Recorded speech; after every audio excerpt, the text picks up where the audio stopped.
Creating a digital product is actually the easy part. Pretty much anyone can do that. But selling it can feel very hard, even when you're doing all the right things. You put in hours, days, maybe even weeks building a super value-packed digital product. You price it fairly, and yet when you launch it, no one buys. So you feel like you wasted all this time and energy for nothing. Then you either start over from scratch with a new idea or you give up entirely. Over the last few years, I've realized that most digital products fail because they're missing either one or more of these 5 crucial elements. So first, we need to talk about a super outdated strategy that people are still following today. Years ago, it was possible for beginners to find a marketplace like Etsy or Amazon, for example, conduct minimal market research on what's already selling, and basically create replicas of them. They would then optimize their product listings with beautiful mock-ups and relevant keywords to rank in search engines, and it would work. They would start to see sales coming in within the first few days. But competition was much lower back then, with way less sellers offering similar products and an overwhelming demand from buyers. This also translated to all types of digital products like templates, ebooks, and courses, where beginners would simply get inspiration from other successful creators online, or even try to copy them, thinking that if they're already making sales with this product, anyone can do it. And although competitor research is incredibly important in validating your product idea to ensure there's demand for it, it's only a small piece of the puzzle. Because relying on marketplaces with an existing audience or the success of other creators just doesn't work anymore, especially with how easy and quick it is to create all types of digital products with AI. It's only getting harder to stand out in an overly saturated space. And I've realized that the way to get around this massive hurdle is something most people are either too uncomfortable to do, not sure how to do, or too lazy to do. The thing is, it's actually so much harder to create products first, post them online, and hope someone out there will buy them. You need to do the opposite. So the most effective way to make sales early on when you're starting out is to build an audience first and eventually sell to them, even if it's a very small but targeted audience. And don't worry, I'm going to give you strategies later on how to do this. But even after you've grown some sort of following and you've built trust and connection with your audience, there's a massive trap you'll fall into. And to demonstrate what this is, let me paint a picture for you. Imagine you've decided to host a big dinner party at your house. So you spend days planning what the feast is going to be, whether it's prime rib, chicken, or turkey, more days learning new recipes on YouTube because you're like me and you're not a natural cook, then hours grocery shopping for all the ingredients, and you cook this huge gourmet meal for your guests. You're super excited, you've got the table set, everything looks amazing. And then everyone arrives and you realize they're all vegetarian. None of them can touch the prime rib or the fancy seafood platter you prepared. This sounds like an absolute nightmare, but my point is, all that time and effort you put into preparing and cooking the perfect meal doesn't matter because you never asked your guests what they actually wanted to eat in the first place. To be fair, they probably should have told you they're vegetarians, but I digress. I can't tell you how many emails, comments, and DMs I've received from people saying, I've been working on this amazing digital product the last few weeks, and I'm so excited about it. I'll then ask them, have you pre-sold it? And they tell me, no. My heart breaks when this happens because this is a huge red flag. The thing is, the most fun part about running a digital product business, especially if you're creative, is the creation process. And that's why we always rush to that part. And when you think about it, it's also the safest part of running the business because you're not putting yourself out there yet and asking for the sale. During this time, you're in your own little bubble, building your digital product on your laptop and fantasizing about all the sales you can potentially make. So it's actually one of the best ways to procrastinate on the activities that actually matter. So just because you've now built an audience, that doesn't mean you can go ahead and create any digital product you feel like and hope that when you launch it, some people will see it and decide to buy. You need to do the opposite of that and ask your audience what they want from you first. This will help you come up with a profitable idea that you can pre-sell to a small group of founding members before you create anything. This way, you don't waste your valuable time making something no one wants, and you're essentially getting paid upfront to create the product. One of the best platforms for selling digital products is PayHip, who's kindly sponsoring today's video. It's completely free to create an account. There are no monthly fees, and it's a super beginner-friendly platform. You can create a basic sales page to pre-sell your digital product, and I'm gonna show you how. Just click the link below to create your free account, and once you're in your dashboard, just click on Products at the top, and you can upload a new digital product from scratch. I actually pre-sold my mini course a few months ago before I created it, so I'll show you all the elements I included in my sales page. So this is what it looks like on the back end when you upload a new digital product in PayHip. Now, since you're pre-selling your product, you obviously don't have a file that you can upload yet, right? So instead, I created a basic thank you page or digital thank you card in Canva that I saved as a PDF file. And that's what I'm going to upload. So you can just upload a PDF that gives them instructions on what to do next or when they can expect their product, for example. So I've just put in, check your email for next steps, and I'm just going to upload that PDF. It's right over here. Thank you for your order. And then for the title, I'm just going to put in how to create a digital product that will actually sell. That's the title of my mini course. And it's $47. So that's where you're going to put the price there. Then you're going to upload a product image. So I actually created one in Canva. It looks like this. You can create something super similar. I find that when you can find multiple devices and pages that you can include, I find it will just convert better. So again, you can create something very, very similar using Canva. So I'm gonna upload a product image right here.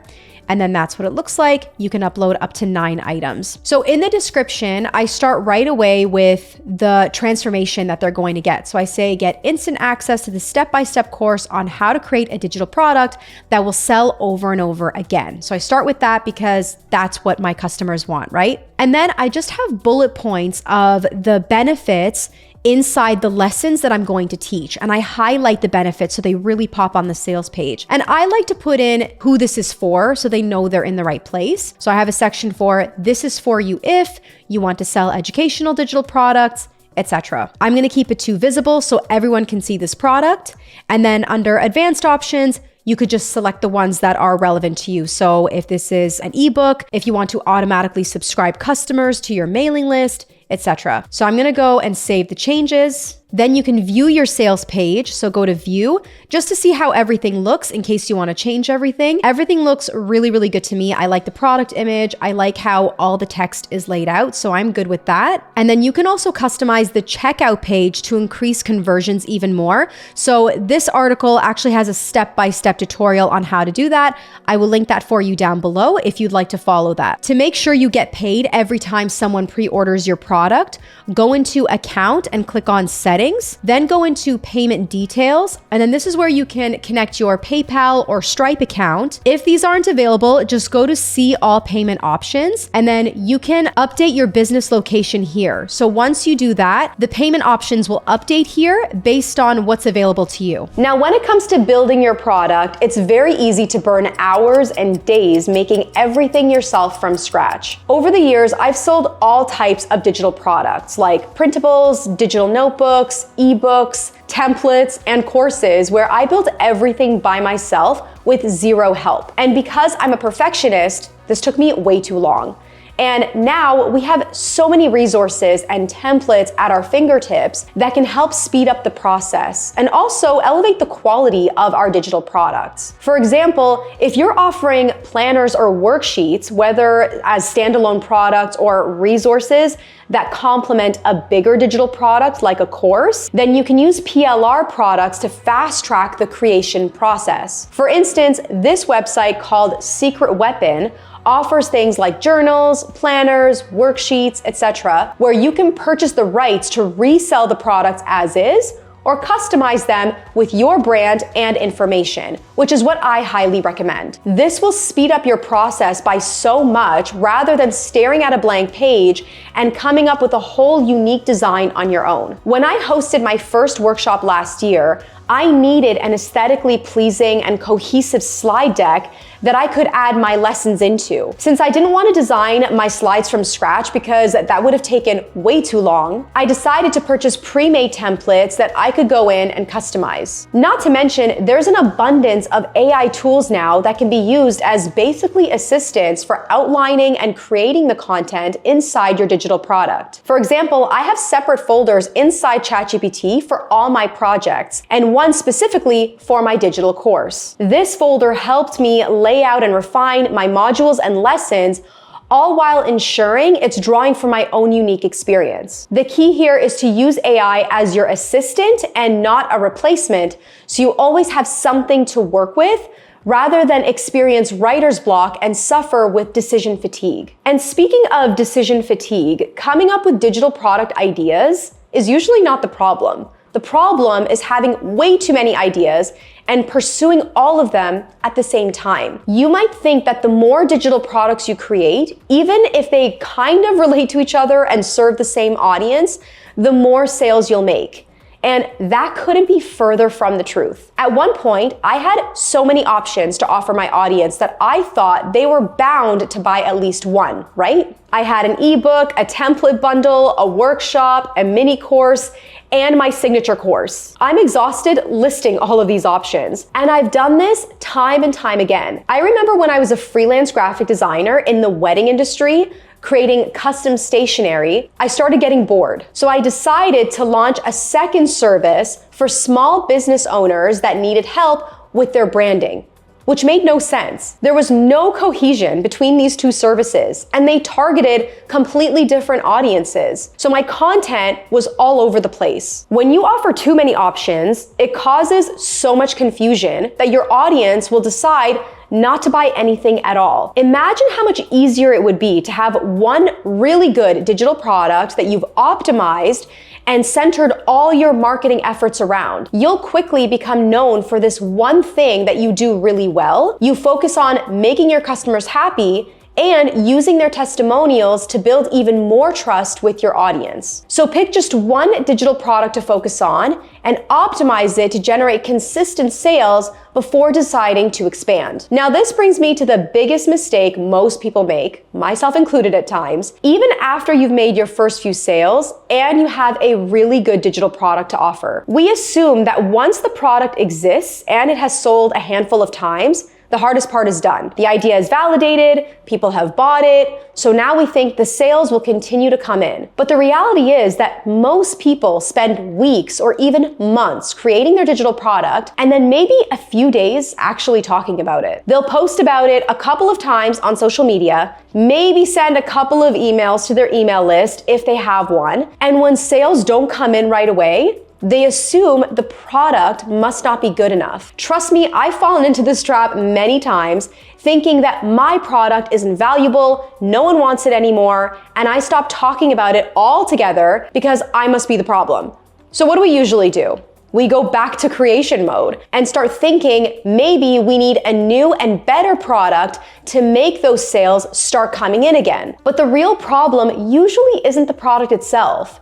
It's either that not enough people know it exists, or they need multiple reminders on what it is and the transformation it provides. And this brings us back full circle to when I mentioned focusing on growing your audience and building a relationship with them. This is just as important even after you've sold your product a handful of times. Your goal is to continue attracting the right people into your world that will be interested in your offer. And your marketing efforts need to outweigh your creation efforts by much more than you think. So I'll keep this very simple because I still stand by this strategy that I've been sharing for a long time. You need to pick one social media platform, like Instagram, for example, and one search engine, like YouTube or Pinterest, that you can share regular, valuable content on. Both of these will work together as an ecosystem to help you reach new people every day and nurture them over time so they're warmed up to your paid offer. Believe it or not, around 80% of your focus should be on marketing your digital product, and only about 20% should go into creating it.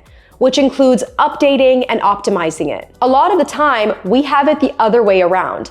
And that's why it's so difficult to see those consistent sales coming in. I have a whole video on how to market your digital products where I go into this in a lot more detail. So you can check it out right over here.